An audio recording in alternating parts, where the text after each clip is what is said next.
So, good evening, good morning, good day, whatever. So the goal today was to make sure that constrainer is correct. It wasn't, it won't be for most of this, and in the end it won't be in some embarrassing ways when deleting, as I found out when I recorded a video about how to use it, since I wasn't able to connect with my father and see his screen or my screen. As the start of today, I'm trying to push this into a Maven style directory layout. Not sure if I'll do this again, but at least I'll be aware of it. Eclipse doesn't require it.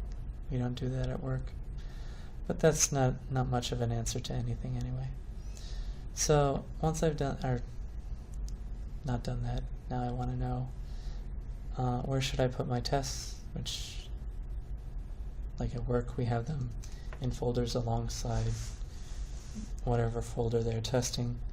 Maven says have a parallel structure. You'll have main with your classes and then tests with your classes of the same structure.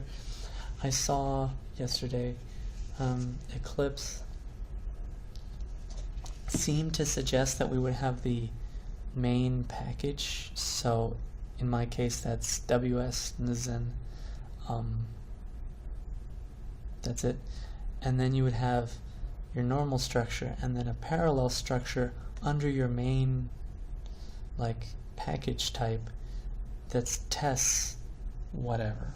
So that's interesting, but it seems non-standard enough that I'm not too concerned. So once I decide to just continue with Maven structure here, I start to get the other fake JUnit thing and make it actual JUnit. I test the simple versions of adding a request, literally the first thing that gets added obviously should succeed. The next thing that gets added, provided it doesn't conflict with that, should succeed. It shouldn't invalidate the first person selection if they happen to be different people, which in the one that I did, they do happen to be. I've already forgotten what the third case is. It was first person adds another one on top of the second person's decision.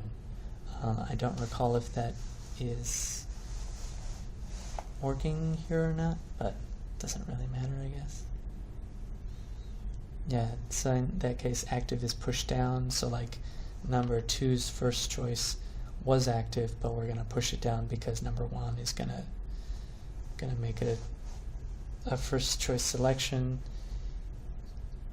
The desired levels are the same, the seniority is not, higher seniority wins. So that's done.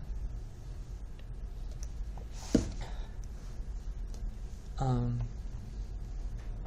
struggle with JUnit, I guess, in the sense that it doesn't like move me to the debug perspective. I'd much prefer if it did it there, because I'd rather not have a bunch of garbage on my normal Java view or perspective.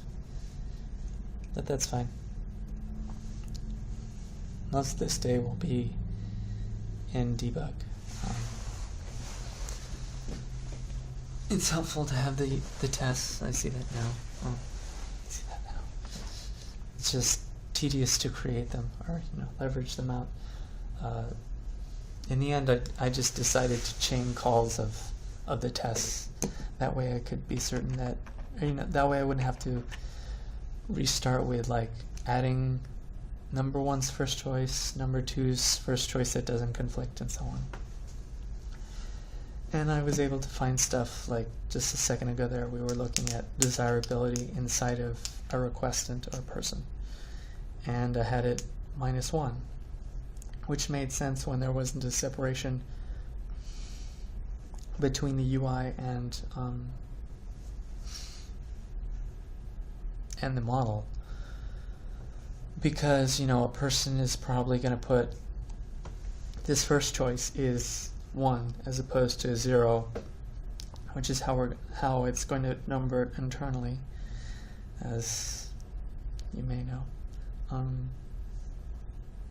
And so that created a temporary problem.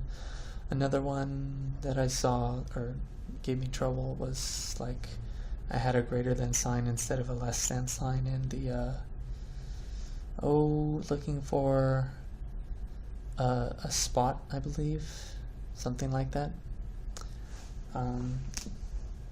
Another thing that I fixed but have already forgotten if I've done it here or not, probably not doing it currently, is like I didn't check whether the person, so imagine for a minute we have person 1 adding their second choice. They have an active level, and so in that case I just like only tested whether there's a spot for it.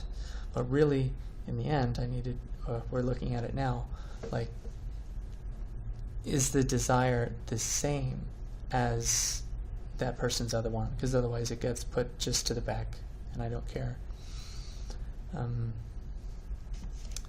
But it's also worth noting that if I put in the second choice instead of the first choice on the first time, you know, when, you know, I start with the second choice for person 1, as opposed to the first choice, that means the second choice should be made inactive,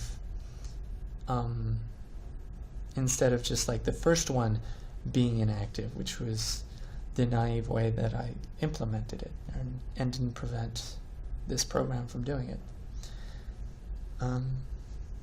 So I do that and struggle with that for a little bit. It still doesn't entirely work, and removal is not working, I'll say. I can remove some, but underneath it's not working. So, but I was also told that I have more time than I thought, so I don't have to fall on my sword today. And I didn't think I'd quite make it to 8 minutes, but I'm glad I did. I didn't mean to make that so small on my side. For you, it's still the same size. But anyway, also toward the end, I was just wondering, like, I was getting, it was just not tenuously, but hauntingly close or far or whatever. And whatever, it's done. So have a good day.